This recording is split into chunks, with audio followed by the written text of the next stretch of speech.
In 1987, I had 3 of my own stores. I had left Starbucks. I was working there as an employee, and Starbucks got into financial trouble. They had owned another company called Pete's Coffee in San Francisco. So you're 34 years old at then? Yeah, and the founder comes to me and says, we're in financial trouble. Founder of Starbucks. We're going to keep Pete's, and I'm going to sell Starbucks, and I think you're the right person to buy it. It was fantastic news. The price was $3.8 million. How much did you have? I had 0.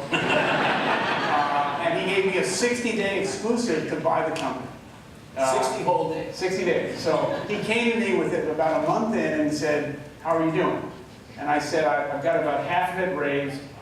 I was insecure. I didn't know how I was going to find it. I said, but I'm confident. I'll figure out a way to find the money. And he said, how we got a problem? And I said, what's the problem? And he said, one of your initial investors of Il Giornale, who I had shared the information with, has come to us and given us an all-cash, no due diligence offer to buy the company. And I think we're going to get beat out by a rich guy. Yeah. Who was one of the titans of Seattle. Yes. And so... Unnamed in your book. I was... talking about crying, I was just absolutely... You cried later when you got there.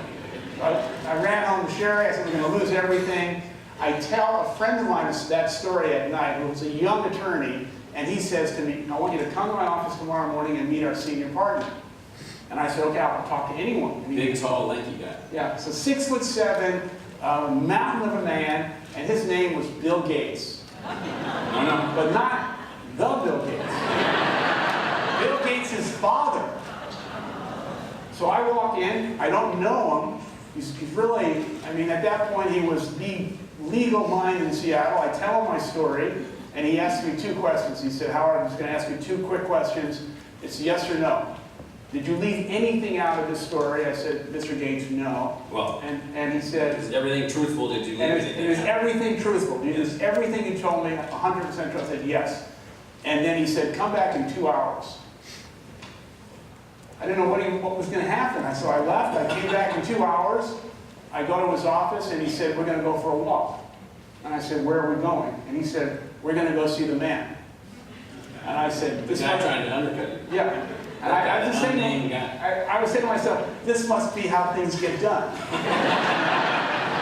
I was a young kid. I didn't know anything.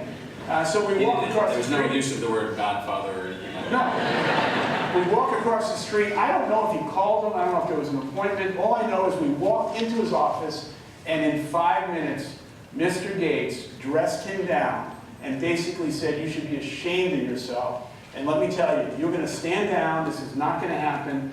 And this young kid, Howard Schultz, is going to buy Starbucks, and we're not going to hear from you again. And we walked out, and I just said to Mr. Gates, well, what just happened? and he said, there's 2 parts of the story that's so important. He said, you're going to buy Starbucks, and I'm going to help you. Now, here's the story, the real story. Not only did he help me, but for 30 years, he never told a soul. The humility of the man. That he helped me, that he invested, and it was a year and a half ago at the Microsoft CEO Summit that I'm on stage, I'm speaking, and someone says, you've got to tell the Bill Gates Sr. story. I said, really? He said, yeah, Bill and Melinda are in front row, you've got to tell the story. Bill Jr. Yeah, I tell the story, and I realize Bill Gates, the Bill Gates, never knew it. His father, with great humility, never did anything other than have my back and help me acquire Starbucks. So, there would not be a Starbucks without Sherry. And there was emotion then, and there's emotion now. I can sense it in you. And there would not be a Starbucks without Bill Gates Sr. So,